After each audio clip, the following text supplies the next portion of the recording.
All right, everybody. I think we got it. It's 9:02 now. We'll go ahead and get started. Thank you for joining me on a Monday. We got all seven of us here. That's because there's three people in my pocket. There we go. See, we got some more now.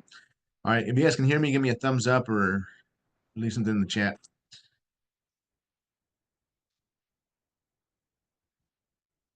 Perfect. Thank you, Kevin. All right. So today's session is working with buyers more effectively. Is I want to have conversations with you and see some of the challenges that you might be getting, or some of the pushback, or some of the objections that you're getting from sellers, um, or from your buyers or the agents when you're asking for a commission, and how you're having those conversations. It's important that we have more conversations about this. What we're seeing nationwide is that commissions are actually going up on the buyer side, but that's not always the case here locally in the valley. And I think that's part because we have a perception that 2.5 is normal, and a lot of us are working for 2.5. So we'll go over some of those conversations when you should be really working for 3 and making 3% the goal, not 2.5 the goal. Because if you make 2.5 the goal, you'll accept 2. If you make 3 the goal, you'll accept 2.5. And so we'll have some of those conversations here today. So today's session is working with buyers. Uh, it's a class that I do quarterly. I do it once every 3 months. It's learn to set standards with your clients. It's generating buyer leads. It's handling ad and sign phone calls, buyer's needs versus buyer wants. What's a need? What's a want? That way you're not leaving anything on the table. I mean, you show them all the properties, including some that might be slightly different of what they told you they wanted. Educating your clients, handling objections, utilizing a pre-purchase package. Those are all things that we're going to cover today and more. I really should add to that we're going to go back here.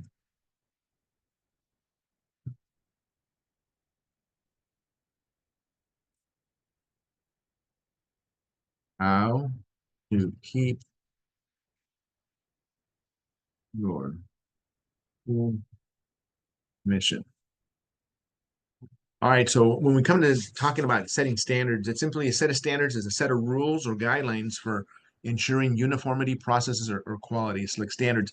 If you go to a Starbucks and you got a favorite drink that you like, when you go to other Starbucks, you want it to be the same. The reality is it's always very similar, but rarely exactly the same. Same with fast food restaurants or chain restaurants of any kind, or hotels or anything of that matter. And so a set of standards in your business will just ensure that you're doing all of the right steps every single time and that you're not skipping any steps. Because what happens is as you get repeat and referral customers or you're helping family, we get very relaxed and we don't do everything that we're supposed to do. We'll miss a step. And what it does is it makes us look less professional, or missing that step once could cause an issue later on in escrow. And so a set of standards is just simply a set of rules and guidelines. Some buyers think that they're in control. A high standard will allow you to be in charge and put you in control of the process. However, you lead not through being pushy or overbearing, but you lead the conversations oftentimes through questions and bringing it back to a funnel, if you will. You're going to funnel questions this way to get the answers to get the end result, which is an appointment or an offer accepted, and then all the way through escrow. So it's okay. Some buyers think they're in control or need to be in control. Some controls some buyers need to think they are in control. High standard allows you to be in charge and put you in control of the process. Number three, when you have high standards, you spend much of the time working with people that want to buy now. Otherwise, you become frustrated and working long hours for little or no income. Do not burn out. Get some high standards for yourself.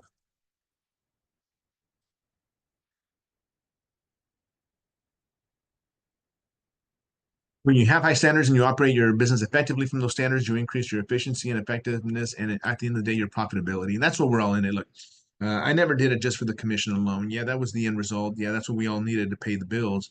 But I didn't do it because of the commission. The commission was a side effect of trying to do a good job for the client, buyer, seller, investor, whatever it was.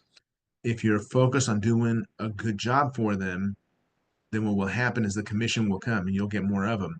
So don't do it for the commission. Do it because it's the right thing to do, because you enjoy doing this and because you want to do what's right for the customer. Number five, serious buyers understand the concept of having high standards and will cooperate with you and respect you as it does not waste their valuable time.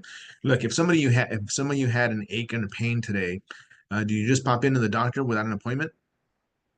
Or do you call first and try to see if they have an availability before you show up?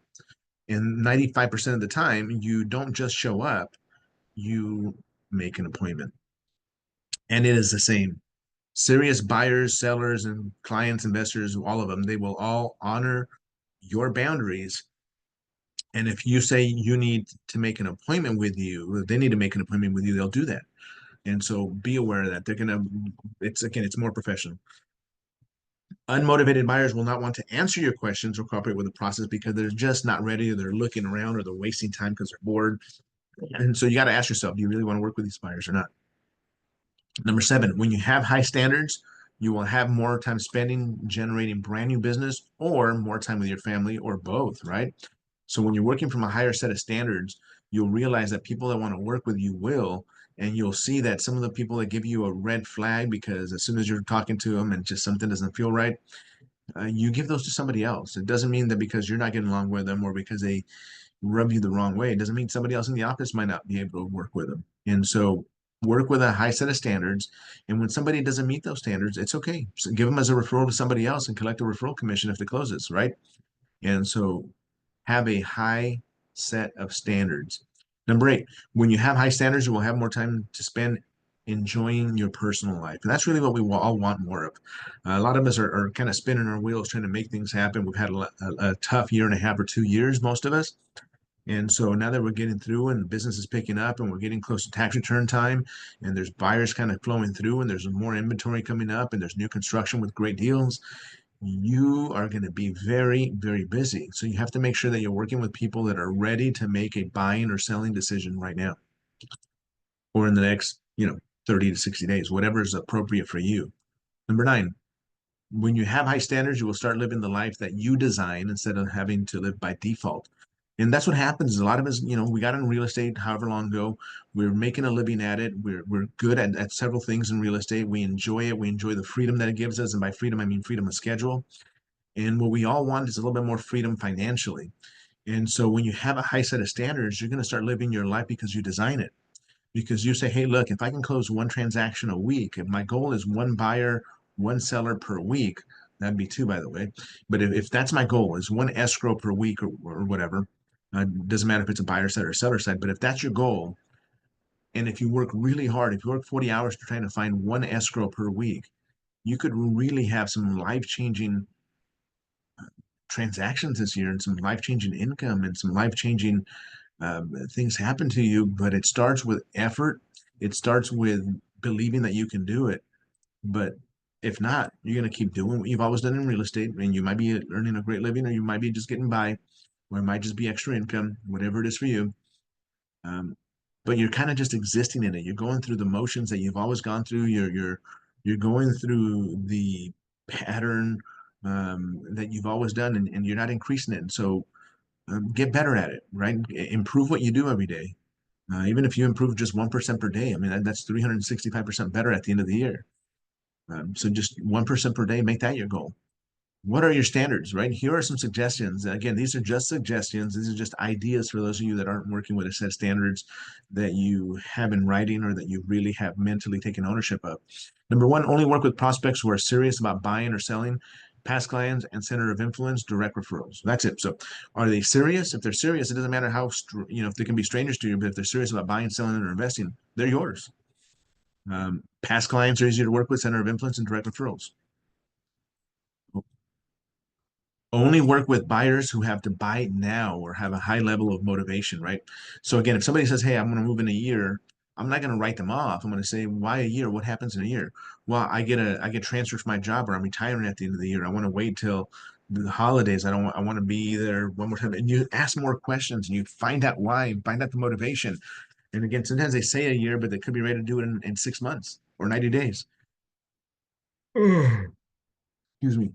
Number three, only work with buyers who are pre-qualified by a lender and then you verify the approval. Just because they're telling you they're approved, I mean, you can take their word for it, but you always want to verify. It's the old quote, trust but verify. So it's not that you don't trust them or shouldn't trust them. You want to verify.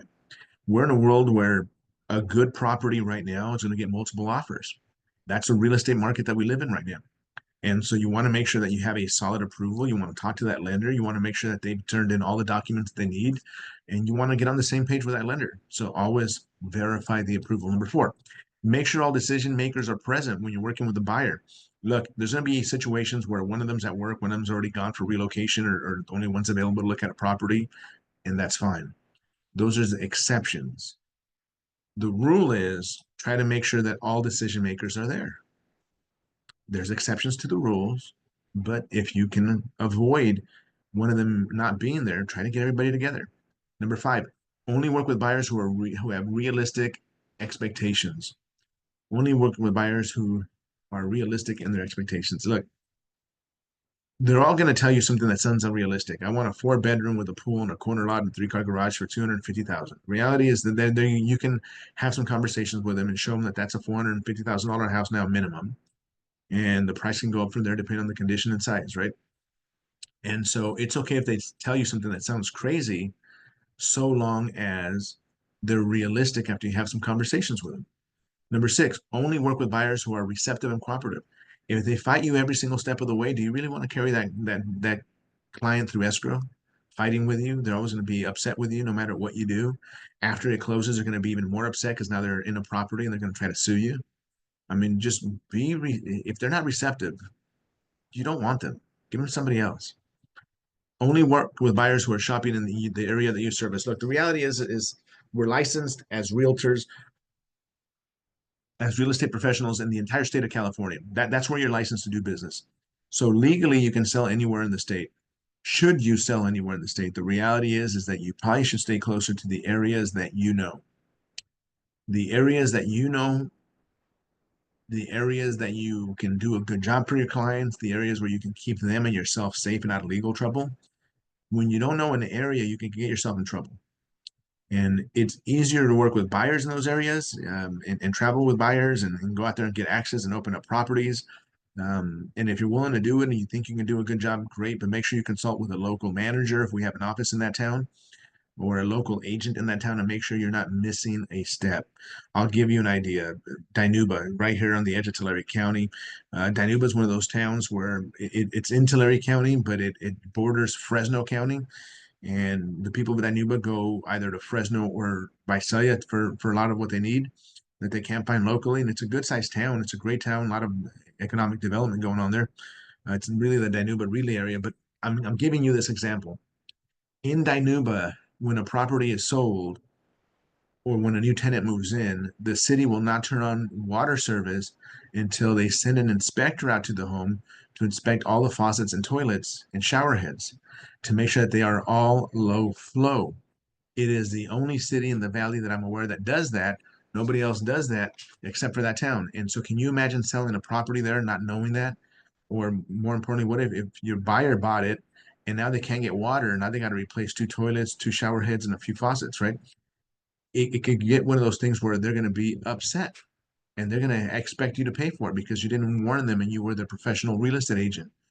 And again, that's just an idea of what can happen. And so be careful with it, right? So if you're going to be doing business in a town that you normally don't do business in, make sure that you please consult with a local agent, a friend, a manager, somebody that we have in that area. If we don't have anybody, get the other side involved and make sure that you're not missing the step. And those are the issues that we take, and those are the concerns that I have when somebody is working out of the area that is not their normal, where they don't always understand things.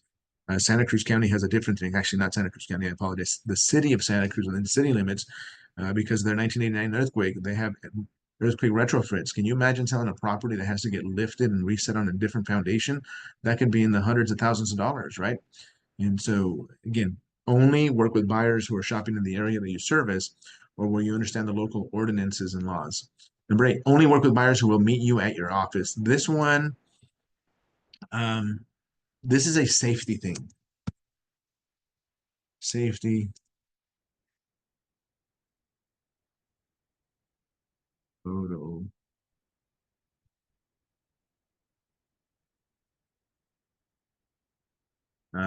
What's your safety protocol? Why? If they're strangers to you, they want to meet you at a house that happens to be vacant, you don't know who they are, don't go alone. If you're going to meet them there for the first time and they're strangers to you, do not go alone. I understand now that, especially through COVID and how it's changed the way that we do business, I understand that sometimes we meet people directly at the property without meeting them in person. I understand that a lot of agents don't have offices to work out of in other companies, but you guys do. You guys have offices. We have brick and mortar in every town that we do business in, just about. And so please meet them somewhere safe. If it happens to be a Starbucks or coffee shop, that's fine. But that is a safety protocol. Don't go alone. It can be a scary and unfortunate world out there that we live in, and so just it's a safety protocol. Number 9, never show more than 3 to 5 homes at one time or on one day at a time to a buyer. The reason for that is in their head, they're going to make this imaginary dream home. They're going to take bits and pieces from every house that they looked at, and it's going to get all jumbled up, and then they're going to be kind of confused. And you want to make sure that they understand what they're buying, and you want to do a second tour of the one that they want to make an offer on. And so that is more just so they can keep the house straight in their head. Number 10, work with buyers who will commit to you and sign a buyer representation agreement. Again, now more than ever, right? And it's do your current leads meet this expectation? And now, again, they got to know about the commission. You have to have an understanding about the commission. Can they pay your commission? The seller is unwilling to.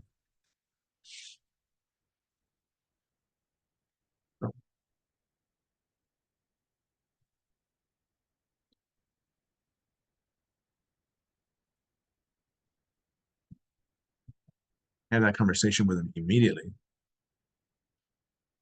Here's your buying plan of action. Anybody want to read this for us? There's only a handful of us on here. Can I get one of you to read this? Read it with me. Come on, if this was in a live class, we would be more interactive. I just need some. Unmute yourself, please, and let's go through this. Larry, thank you, as always. You're welcome. The buyer plan of action. Conduct an in-depth interview to help determine your needs, wants, and motivation. Okay, you're telling them. I'm gonna say your needs. Yeah, You're yeah. So to them. Okay. yeah, this would be like, hey, Larry, what are you going to do for me? Well, here's what I plan on doing for you, and you just Right. kind of go through this with them. Yeah. It is my priority to understand what you want in your next home. Assist you in arranging all financing, appraisal, and inspections. Enter your search criteria into the multiple listing service database and find the right home for you. To give you access to my personal number so you can reach me 24/7. Develop a showing plan that's right for you. Research all for sale by owners, expires, withdrawals, and cancel listings for additional potential matches that are not in the MLS. Prospect daily or database for clients, leads, and neighborhoods that you want to live in to find a home that fits your needs. Contact other top listing agents to discuss potential pocket listings. Call you when highly qualified homes come on the market. Provide you with the property analysis so you can determine what kind of offer to make. Write the purchase contract and arrange for it to be presented. Handle negotiations on contracts for you and with you. Supervise the completion of all paperwork and the escrow process. Call you each week to advise you of the status and answer any questions you may have. Schedule inspections. What's that? Go ahead and go all the way to 21. Schedule inspectors and appraisers to access the property. Review closing documents and arrange for the closing. Arrange a final walkthrough. Deliver the keys to you. And if you have not purchased within 21 days, conduct a consultation. Interview to determine changes that may be made to search criteria. Once you have purchased, I will continue to follow up with you quarterly by phone and email to determine or to keep you up to date with markets, trends, and values. If you ever want to buy, sell, or invest in real estate, I want you to think of me first. So it is my intention to exceed your expectations and become your realtor for life. There you go. Thank you, Larry. So this is the buying plan of action. It is, again, this, I sent it all in this morning's email. You can delete, you can take stuff off, you can add stuff to it. This is, again, it's 21 is because we're Century 21. You can make it 5 or 10 things. You can make it 30 things.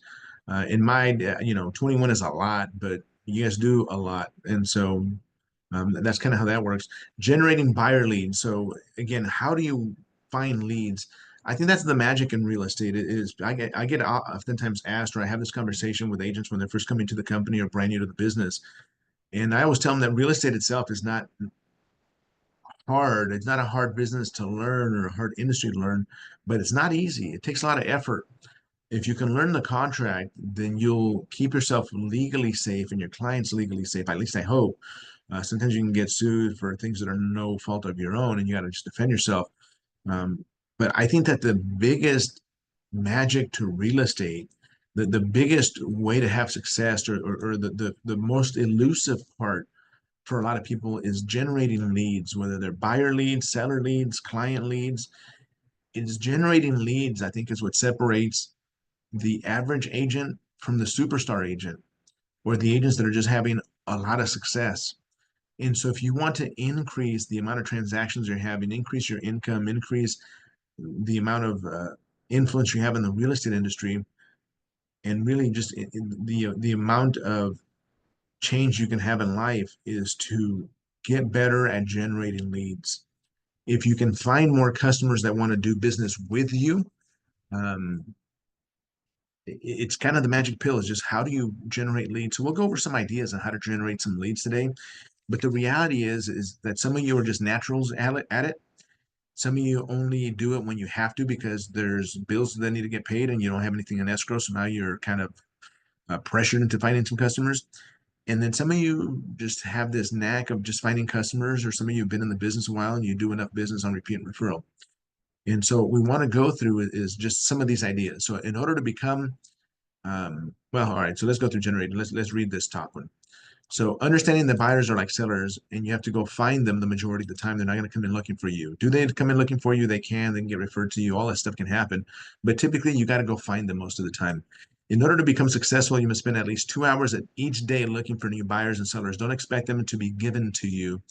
Um, Look, the reality is, if you're not prospecting 2 hours a day to find buyers, sellers, or clients or investors, you're not spending enough time prospecting. In my opinion, that's the minimum you should be doing. If you're going to be doing this full time, you should spend at least 2 hours of your day.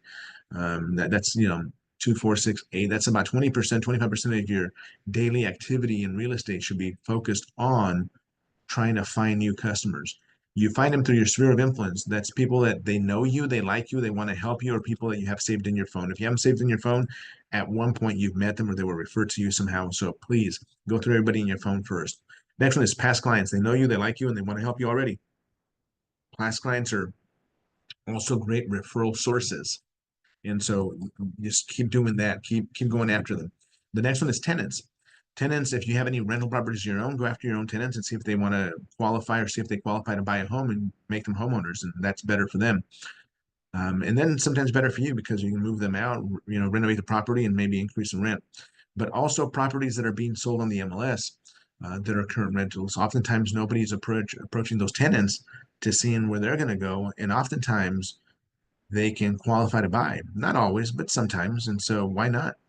Number 4, just listed or just sold, cold calling or door knocking in that area. These are hot buyers or sellers in your area. Look, the reality is that this has been studied time and time again, year after year. And what we know, what the facts and the statistics say, is that when one property comes up for sale in a neighborhood, typically 2 or 3 more come up within 90 days. It's how properties turn. It's how neighborhoods sell. It is just the way it works. Is that a guaranteed? No, but that's the average.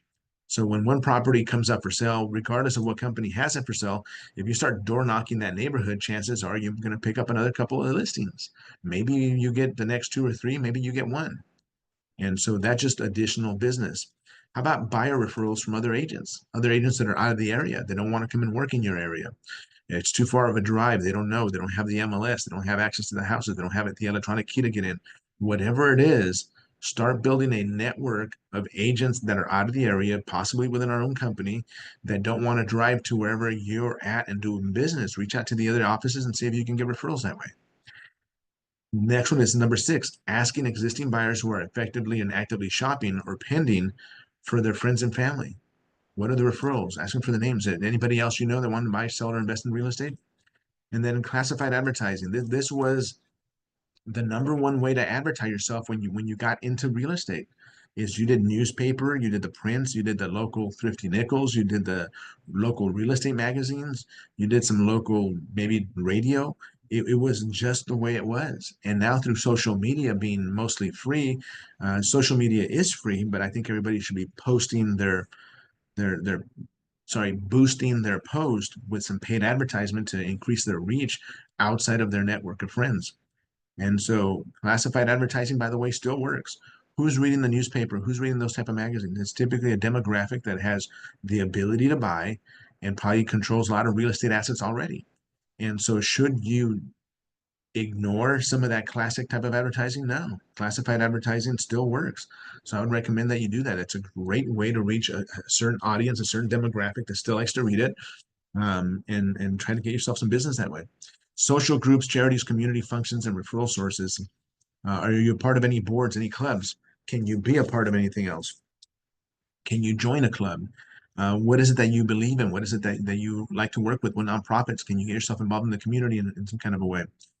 Vendors and affiliates for referrals. What do you have? Who do you use constantly? Are you using a certain home inspector or a certain termite inspector or a certain HVAC inspector, pest control, whatever it is? If you're using a certain one consistently, shouldn't you also ask them for some business? They won't give you all their business, but maybe they'll give you one once in a while. Number 10, internet and web leads.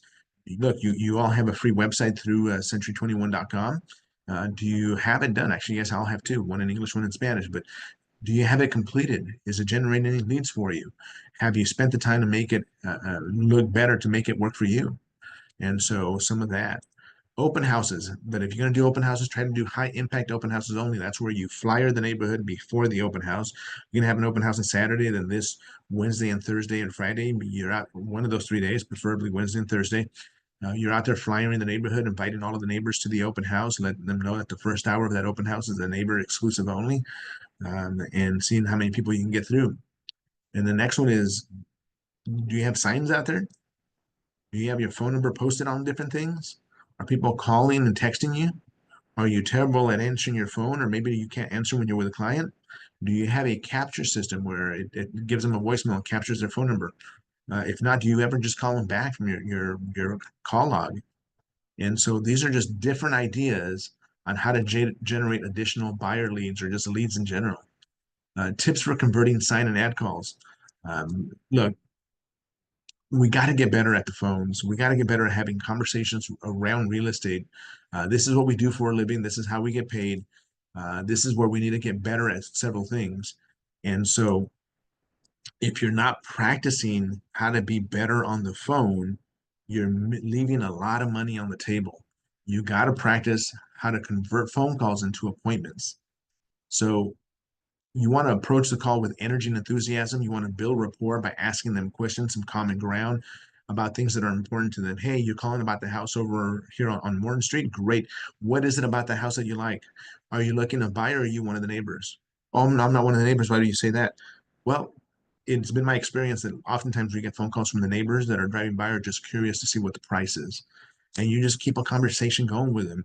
It's nothing more than having an easy real estate conversation that's in a funnel type where you're asking leading questions to see if they're buyers or sellers or just curious, and to try to get an appointment. That's really what we're doing here. That's the purpose of all of these phone calls, is to get better at it. So again, don't give out too much information too fast, or they will rule the house out and they'll hang up on you. Give a little bit of information, ask them questions, keep it conversational, not interrogational. So, oh, hey, you know what? No problem. Oh, that's the White House, right? Great. Let me log into the computer so I can get you all the information on it. As I'm logging in, just in case we get disconnected, what's your callback number? It's probably on your caller ID, but just in case it's not. Perfect. My name is Mike, and your name is? And then you just kind of keep the conversation going, and you give the information out slowly. You want to preview property daily. This will give you product knowledge and switch properties to talk to them about. Look, the reality is that we are in real estate, and inventory properties are coming on the market every single day, and properties are going pending every single day, and other properties are closing every single day. Every day there's something going on in the town that you do business in. If 30 houses sold in a month, that's not a lot. So quite literally, something is selling every day. And in some cities like Visalia, up to 10 properties are selling a day. You go to Fresno, it's 15 to 20 are closing every day. Bakersfield, about 10 to 12 are closing every single day. The point being is that there's changes in the MLS every single day. New listings, new pendings, new closings. And so what you want to do is preview property daily. I'm not saying about getting in your car and driving to all of these houses. If you have that time, great. There's nothing better than looking at it in person. But what I'm saying is get on the MLS every single day and preview it online. Get familiar with what's up for sale, what's going pending, what's on the market, what price ranges, what part of town. That way, in case somebody happens to call, you'll be surprised as you do this more often, as you check the MLS on a daily basis, you'll start remembering certain properties, what's available, what's closed. Then you're like, hey man, that just came on the property. It already went pending, man. It was just on the market for a couple of days. It'll give you an idea of what kind of properties are selling quickly, what the pricing is, all of that. It'll also give you knowledge of properties that are out there so you can switch properties if the one that they're calling you on is not right. Maybe they called you on a 3-bedroom and they would need a 4. And so you can say, hey, look, let me do a quick search. Here's what we have that is a 4-bedroom. You always want to close for an appointment as soon as possible during the phone call, if they're real buyers or sellers, and try to get that appointment set up. Get them to the office as soon as possible. Each day that goes by, they're less likely to show up. Then ask if there are any other properties that you want to research. And even if they say, hey, look, there's another one down the street, but it doesn't have your sign. Oh, it doesn't matter. I can show any property in town as long as it's for sale. Pretty simple conversation. Number 7, sell them on the benefits that they will get when they keep the appointment with you. Hey, look, right now we're getting into tax season. Tax season is the busiest time for buyers. If you want to avoid being in a bidders war with other buyers and having a lot of people compete with, then you want to do this as soon as possible. We're still at the beginning of March. A lot of people are getting their tax returns in April, May, and June. If you wait that long, you're going to have a lot more competition. If we can get ahead of the curve and ahead of that big rush of buyers that's waiting for their tax returns, we might be able to get you a better deal now than we can next month. Maybe, but all we can do is try. And that's the benefit of keeping the appointment now. Right? That's selling urgency. Finding the wants and needs. This is a big one. They're going to tell you everything they want. They're going to have a wish list, and then you're going to have to drill down to what's a need and what's a want. And this is important because we have a limited amount of inventory that you have to show them. And if you get set that there has to have a 3-car garage, RV parking, and a 4-bedroom plus an office, it's going to be really tough.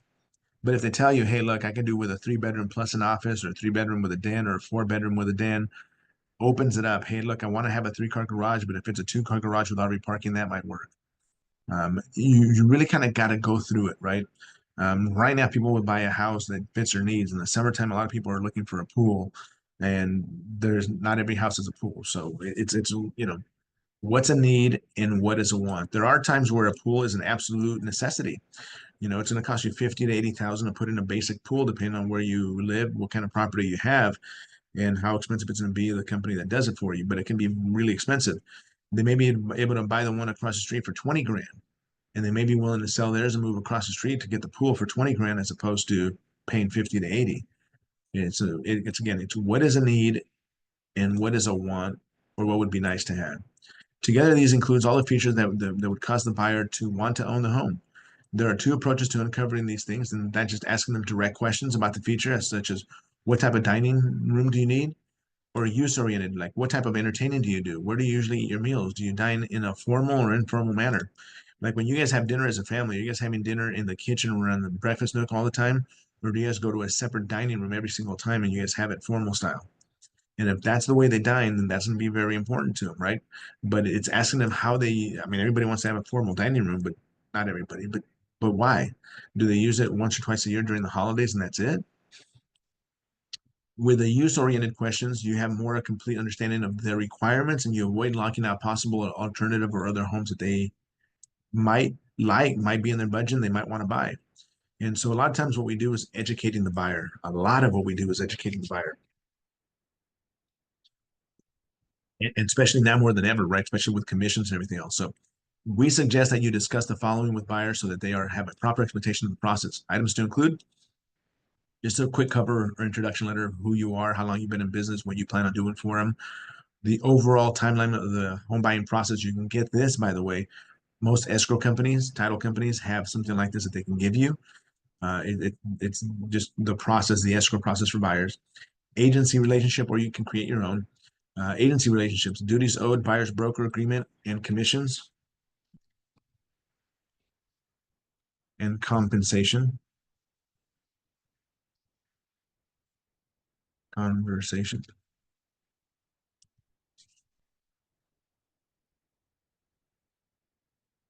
Financing your home, explanation of the market, trends, REO, short sales and equity properties, how to be successful in buying a home, what will happen when you come into our office, the showing process, the writing of the offer, a copy of the purchase agreement for the review, your commitment to them, then ask them if they have any questions for you. Look, we do this on a daily basis, right? We're in the real estate world every single day, or mostly every single day.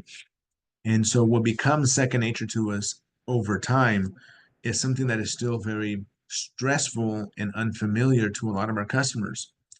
And so, if they buy a house every 7 years or so, it's still not a lot. And so they're going to have questions. They're going to have uneasy feelings. They're going to have questions that they're maybe too embarrassed to ask. And so asking them at the end, hey, look, is there any other questions you might have that I could answer for you? And it doesn't matter if it's unsilly or not. If you have any questions, just please ask me. If you can't think of anything now, please feel free to text me, email me, or call me with any of the questions that you have. Because questions are going to come up after the meeting. They're just almost always happens. Their brain starts going. They start thinking about buying, and something comes up and something jogs their memory, and all of a sudden they have a question for you. And so be ready for it. Add sign calls, internet calls. On this one, I do need somebody to unmute themselves and help go over this with me.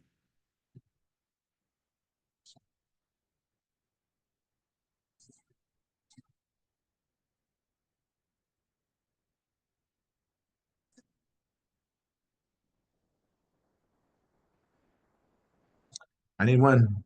Come on. I need somebody to go over this with me.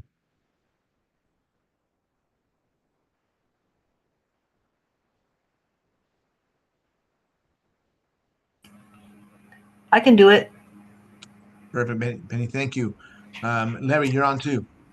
So Larry, both of you can do this one together. Who wants to be the customer? Who wants to be the agent? Let's see. I'll be the customer. Perfect. Larry can be the agent. All right, sounds great. Go for it. So ring, ring. Go ahead, Larry. And then Penny, you gotta see I was calling up. Hello? Oh, I was calling about the home for sale on 123 Main Street. Well, that's a great deal. Give me a moment. I'll pull up that home up on the computer. Okay? Sure. While I'm waiting for that home to come up, I have a few questions. Okay. Great. Just in case we get disconnected, what is your callback number? My callback number is area code 661-319-3844. I'm calling from here in Bakersfield about a house up there. Okay. What's your first name? Penny. And how do you spell your last name? It's Boeman. And will you be financing your purchase? Have you spoken with a lender yet? Let's see.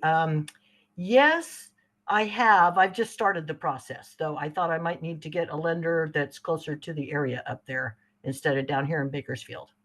Okay. And I have some referrals I can do on that. Well, great. How soon do you have to be moved into your new home? Well, I'd like to be in by the end of the summer, so before school starts next year. Okay. Penny, will you need to sell your existing home? No, I'm going to keep this one I have down here for a rental. Okay. Have you seen any homes that you're interested in? Mainly just that one that first came up that I called you about, the one on 123 Main Street. Okay. Are you currently working with any other agents? No, I'm not. You're the first one I've talked to. Right. What price range you'll be looking in? Probably between about 400 and 500. Okay.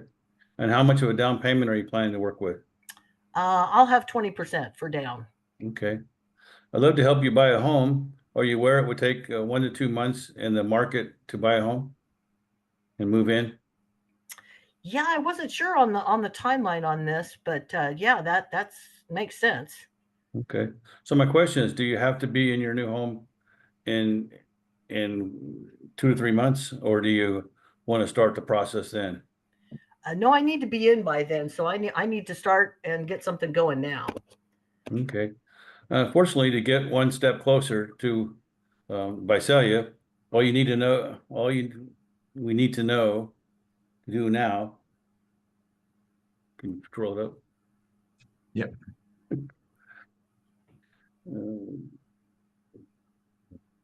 And now is simply, we set an appointment so I can help you get what you want in the time you want. Won't that be great? Yeah, sounds good. What would be the best time for us to get together and start the process? Today at 3 or tomorrow at 3 or at 4? Since I'm down here in Bakersfield and have to travel up there, would it be possible for you to meet with me on this coming Saturday? Well, Saturday, I don't normally work on Saturday, but we can make an exception here. Well, maybe Friday afternoon. I could get up there, say about 4 o'clock on Friday. Perfect. Perfect. I will be sending over a package of information for you. Please take 5 minutes to review it before our meeting on Friday. Okay? Sure. Great. Great. I look forward to meeting you. Great. Thank you, Larry. See you then. Perfect. Sounds good. Now, when you guys were going through that, I know that Larry, it's the first time reading that one or second time. It flows pretty good. The only reason we read this is to keep the conversation going and ask more questions. You know, if they tell you about a certain property they want to buy, why? What's important to you about this area? And every once in a while, they're going to keep telling you, no, I don't want to meet with you. No, I'm not ready. In those cases, then you use some of these. Larry, go ahead. Let's pretend that Penny said, no, I don't want to meet with you. Go ahead and read this one, and you can just put in the word Smith. Okay. Well, Ms. Smith, may I take you through the process I use when assisting a buyer in a purchase of a home? Sure, why not? Well, I'm going to say no. Then do this one. Well, I'm going to ask my lender to call you as soon as possible to discuss with you the financing options available. This should answer all of your questions as well as give you the confidence you'll need to purchase a home today. Can I have them call you in the next several hours? Great. And what if they tell you that they don't want to buy? Penny, have you heard this yet? Like, hey, sorry, I don't want to use your lender because I have my own lender. Um, yeah. Usually guys do have a lender. Yeah, But then I ask them if they'd like to talk to another one just to get a second opinion. second opinion and check rates and stuff and Yeah. fees. I think one of the things that's not on the screen, but one of the things I definitely want to cover is where we're at with commissions. And it would be something that goes kind of like this. Hey, look, I understand that you have your own lender, but it's really important that I get in contact with your lender and that we're all on the same page. A couple of things happened late last year nationwide, and what that did is it changes the accounting on how commissions or compensation is paid for real estate agents, particularly on the buyer side. And what that means is depending on how you write up the offer, it could be where you as a buyer are responsible to pay the compensation to myself as your agent if we cannot get the seller to pay it for you. And at the end of the day, it's always been financed in the price, but the accounting has changed. So I'm okay working with your lender. I just want to make sure we're all on the same page, that we understand how much the down payment is, the closing cost is. And are you prepared to pay up to 3% to work with an agent like myself? Or would you like for me to try to negotiate that into the sales price? That way you don't have to come up with it as additional cash out of your pocket. And these conversations now got to happen more than ever. You can't be scared of the conversation. It has to sound natural. If it doesn't sound natural, you're going to sound like somebody who can't be trusted, like you're trying to earn more commissions, like you're trying to double dip. And you just got to be able to explain that to them. And it's okay for them to use their lender, but you got to explain to them why a second opinion is important. Hey, look, if I can get my lender to pay 1% of the closing costs for you, that could save you $4,000 in a $400,000 house. And so it's important. I don't mind working with your lender, but let me get you a second opinion. Does that sound okay? Right. Yeah. But another thing I've seen on that same note is that I've also seen the lender has already built into their qualification seller concessions. So it's good that you know that up front, or otherwise you don't, if you don't get the seller concessions, then they're not gonna qualify for what they've been pre-approved for. Oh, absolutely. Penny, if you're okay with it, can we flip it? Can you be the agent and you read these? And then Larry Sure. will be the customer? All right, and start right here, Penny, and then Larry just keep, fairly basic answers. Okay. Jose, so I started first. Thanks again for Yeah. coming to my office. I am excited about helping you find a home.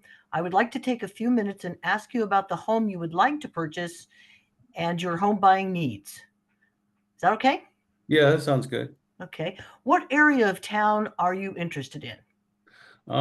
Primarily the Southwest. Southwest? Okay. What's important to you about that particular area? Well, it seemed to be a little bit more established neighborhoods, not all brand new tract homes. Okay. Would you consider any other areas? Maybe the Northwest. Just depends on the neighborhood. Okay. How long have you been looking for a home? I'm always looking at homes. This particular time in particular is a couple of months or really haven't really been looking at too much right now. Just sort of a thought that I have. okay. Have you seen any homes that you like and could you describe them for me? Um, Mainly a 3-bedroom, 2-bath. I like a pool. Maybe I would like something a little bit larger than what I have now. Okay. So larger than what you have now, what would that be? Another bedroom or just bigger square footage, bigger lot? Yeah, bigger square footage. Maybe Okay. something in the neighborhood of 18 to 2,000 square feet. Okay. Now the pool, is that a must-have or is that just something you'd like to have? It's not really a must, but yeah, it's pretty high in the In the um wants? in the wants, yeah. Okay. Yeah. Ideally, how soon would you like to move in? I'm not really on any real time crunch. I need to sell mine first. Okay. That was my next question. Do you need to sell your existing home to buy the next one? Yeah, I need it for the Okay. down payment. Are you working with any other real estate agents? No. Okay. And what price range are you considering for the new home? Oh, somewhere 400 to 500. Okay. And again, how many bedrooms and bathrooms do you want in the new home? Oh, at least 3-bedroom, 2-bath. Okay. Do you need an office or bonus room or anything? No, it's just me. So one of the bedrooms becomes an office anyway. Okay. What other features are you looking for in your new home? Oh, I like to have RV parking, so I've always have extra toys that I need to. I don't have to move one to get to the other one. So I like a big driveway. Okay, so RV parking and a pool are pretty high up there, but RV parking for Yeah. sure, sounds like. Yeah. Have you been pre-approved for a loan and have you and your lender determined a down payment yet? No. Okay, so you haven't talked to a lender, so would it be okay if I referred you to one that I use and have them give you a call? No, as far as the down payment, I'm a veteran too, so. Oh, I okay, can so the do maximum VA. monthly, so you could make a down payment, but if you're a veteran, you could do a VA loan, correct? Right, yeah. Mhm. Okay. Are there any other people who need to see the home before you make a buying decision? No, Just you? Okay. yeah. If we see the right home today, are you ready to make a decision today? Well, I mean, like I said, I have to sell mine, so. Okay, so why Yeah. you need to sell the other Yeah. home first. How Yeah. many homes do you think you'll need to see before you make a buying decision? That one just depends on what I see. In the past, I've looked at several homes before I made a decision. Okay. And Know it when I see it. yeah, you'll know it when you see it. Okay, so Yeah. that's good. And then also, I'd like to mention that if we get your home on the market, we can start looking because you can make an offer to purchase another home contingent upon yours being sold and have the escrows close at the same time. Would that be something you might be interested in? Yeah, that's probably a good plan. Okay. If we Probably take don't find longer to sell mine than to buy another one. Yeah. If we don't find the right home today, what is your schedule and when are you most available to see other homes? No, I'm pretty flexible about any Okay. time. Are there any other questions or concerns you have about buying a home? No, not really. No. Okay, great. We can get started. We need to get together to see, get an estimate on what your home that you currently have would be worth to get on the market, and then I can set you up already on a portal to start looking at new homes or other homes that might fit your needs. How does that sound? That sounds good. Okay, we'll get together. Is Friday better or sometime during the week? Yeah, Friday's fine. Anytime's good for me. Okay, I'm retired. let's do Friday at 3:30 and we can get together at my office. How's that sound? Okay, that sounds good. Great. I'll see you Where's then. your office? 123 Main Street. Okay. There you go. I think, you know, some of the other things that are coming up here are creating urgency on the hot market. And so Penny, if you don't mind, if he was kind of giving you the runaround, please read this one here. Okay. The market right now, as you have probably heard, is really hot. There's actually very little inventory, and when a good property comes on the market, it sells almost immediately. So what you need to be prepared to do is act quickly when we find a home you like. Let me ask you a question. If we find the right home when we get together tomorrow at 3, is there anything that would stop you from making an offer? No, other than selling my house. Okay, terrific. I look forward to seeing you on Friday at 4. Okay. How did that go, guys? How did you guys think it went? Yeah, I think pretty good. He's got a couple things he needs to do and get his Yeah. house sold. And if he's looking for a bigger house, his house is probably going to sell in this But you one. know what? I can see someone coming back on that. Said the market's hot. I heard the market's kind of slow right now. Yeah, and it all depends on who you talk to. You know, some people think Yeah. it's slow, but the reality is that it always slows down during the holiday season. Yeah. And then January and February are kind of those months. Yeah. But March, April, May, June, when people start getting tax returns, it just really, really picks up. There's a lot of buyers on the market. And so Yeah, it and sometimes. it depends on the price range too. I know, like here in Bakersfield, I mean, even in the just under 500,000, they're just taking a little bit longer. I'm not sure why, but yeah, it's you get offers, but a lot of people need a lot of help with closing costs, and then of course the compensation for their agent. So I'm finding I always make sure that I ask my sellers not what sales price, how much do you need to net, because that's two different things. You could get Yeah. a really good offer but had a lot of concessions, or one that was lower that actually nets you. So I always make sure that they understand the difference and tell me how much you need to walk away with so that we can go from that way. Absolutely. And then Penny, have you worked with any buyers that have not had the money to pay a commission or that had that question? Yeah, we're usually asking for the seller to pay the commission, but I usually set up the seller to explain to them how it's just negotiated differently, and that they will be asked on that, and that Yeah. that it's included in the purchase price. They need to offer you enough. So that's why we kind of I don't know, ease their mind on that by showing them it's included, in what they're going to net. So No, that I just had that conversation with a seller a couple weeks ago. I mean, we had already had the conversation months ago when I got to get the listing. But when the buyer's agent called me and asked me, is he willing to pay, buyer commission? I said, well, it depends on what the offer is. right. And, well, they come in with a low offer and they come in with zero commission because the seller's willing to pay it because he understood that he's coming in with a low offer. Yeah. Yeah. It's one of those where we got to have this conversation more often. Larry, what have you run into with any of the buyers about the commission? Basically, what I got to pay the commission. I said, well, no, we'll negotiate that. I said, well, I'll kind of go over what it was prior to this court agreement or settlement, And I'll tell them, well, really not a lot has changed, other than we have to disclose everything, and we have this buyer agreement that you need to sign, as everyone does, and it's all over the country, and it's something we have to do. And so, but just because I put 3% on there doesn't mean you're going to have to pay 3%. We're going to try to get the buyer to pay that 3%. Seller, The excuse seller. me. Yeah, the Yeah. seller. Good way to handle that. And then again, it just becomes a negotiation.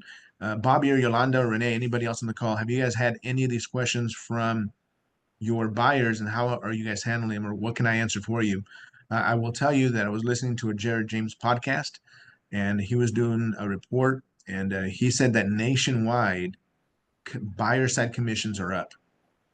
Now, in the valley here where we live, they're not. They're flat. They haven't gone down, but they haven't gone up. And I think it's because, go ahead, Bobby. And I think it's because we have gotten so used to 2.5 being normal that our goal is 2.5. When in reality, our goal should be 3, then we can accept 2. When you make 2.5 your goal, you're going to accept something less than 2. And so, Yolanda, go for it. No, I agree with that. And this last transaction, I asked for my 3% and they agreed with it. So it's Yeah. just a matter of asking and not being afraid of asking. You hit the nail on the head. 3%. Don't be afraid, because if you're afraid, they're going to think it's not normal. Exactly. Perfect. Anybody else want to add to that? Anybody else have any fears about asking? And it's okay to, these are all, anytime you're learning something new, it can be a little bit fearful. But we'll continue to have these questions. Kevin, if you're on, can you please let us know about tomorrow, what we got going on? We got a special meeting, right? We got the city manager of Visalia coming in.